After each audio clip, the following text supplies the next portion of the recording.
Hi,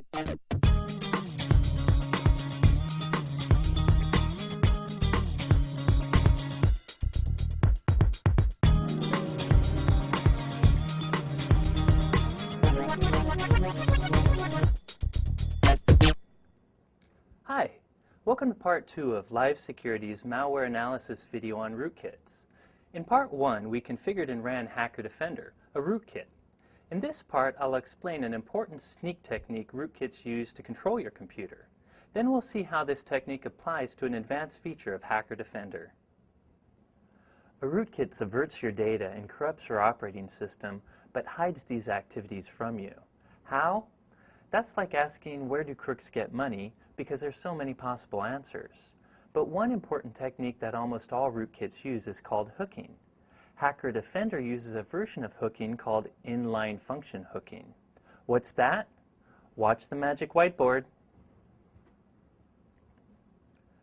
When a program runs, typically it needs to invoke subroutines called functions.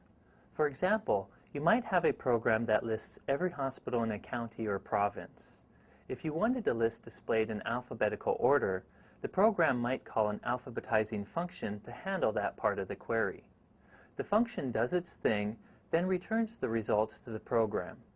Note that the function always returns its results to whatever program made the request. At least that's how it should work. Now let's add a rootkit, and let's say that in this example, the function code provides a list of what files are in a directory. At some point, the program needs a directory listing, so it calls the function. However, the rootkit has taken the first 5 bytes of the function code and moved them to a memory location the attacker chose, replacing those bytes with a jump instruction. When the program's request hits the start of the function, the jump makes it go to the memory location of the rootkit's detour function. The rootkit code now runs the original function. However, because part of the original code has been moved, right now the function can't function. So the rootkit calls that first bit of code, referred to as the trampoline, which allows the function to resume as it normally would after the jump point. This little swap fools the function into believing that the rootkit code is the origin of the request. So when the function is done, it returns its results to the rootkit.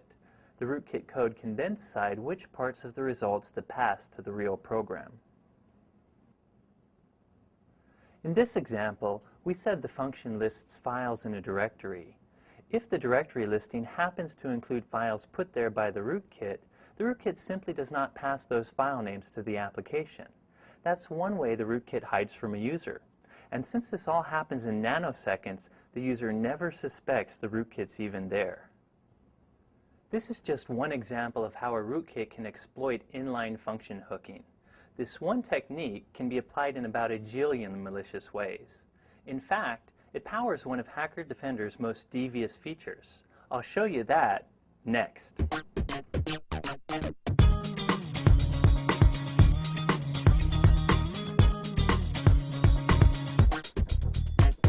What an attacker does with inline function hooking depends upon which function he's hooking.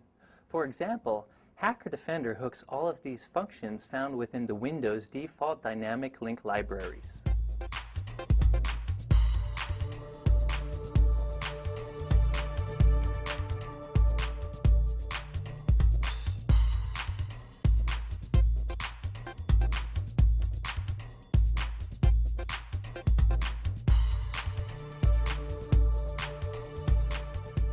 Windows uses certain functions to receive network connections.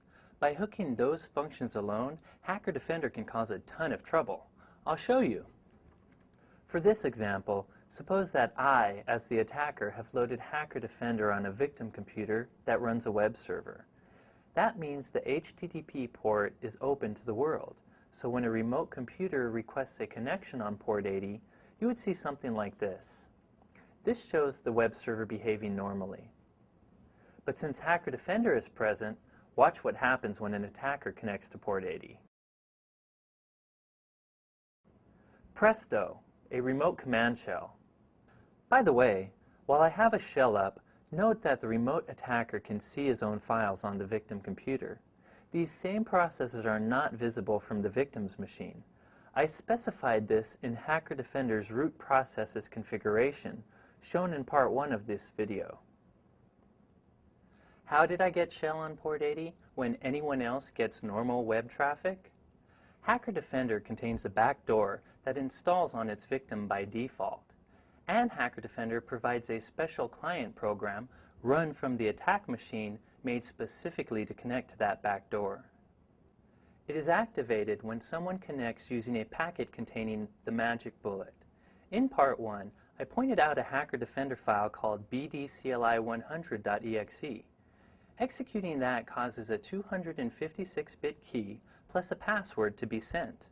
When Hacker Defender receives the key, it opens the backdoor. Here's the scary part.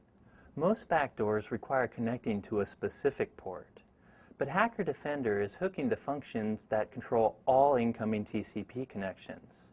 That means the attacker can activate his backdoor if the victim machine is listening on any port whatsoever. Even worse, since the attacker is leveraging ports the victim has opened, his backdoor connection will probably pass right through a firewall.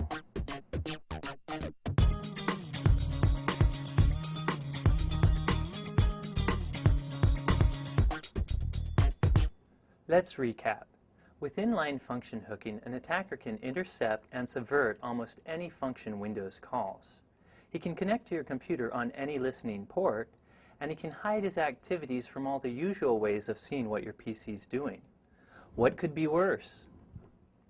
Well, actually, lots of things. Hacker Defender is an example of a user-level rootkit. I haven't explained kernel-level rootkits, which are even more devious and powerful.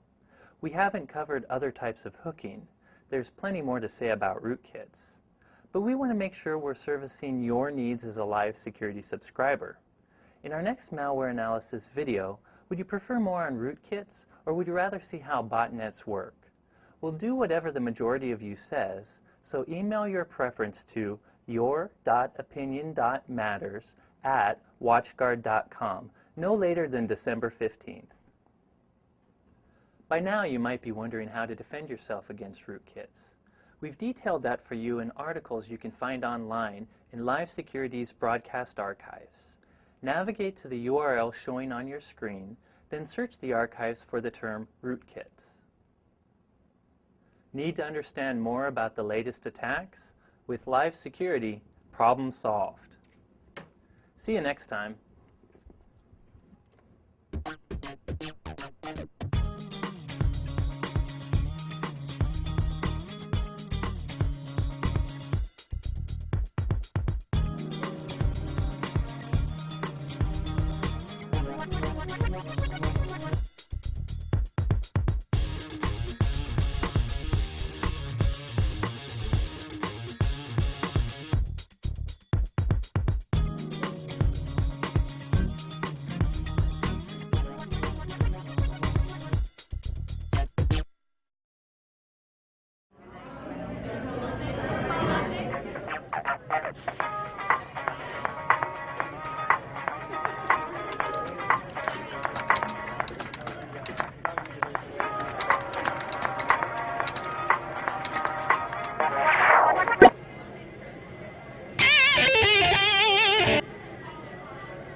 This is the coolest thing I have ever seen.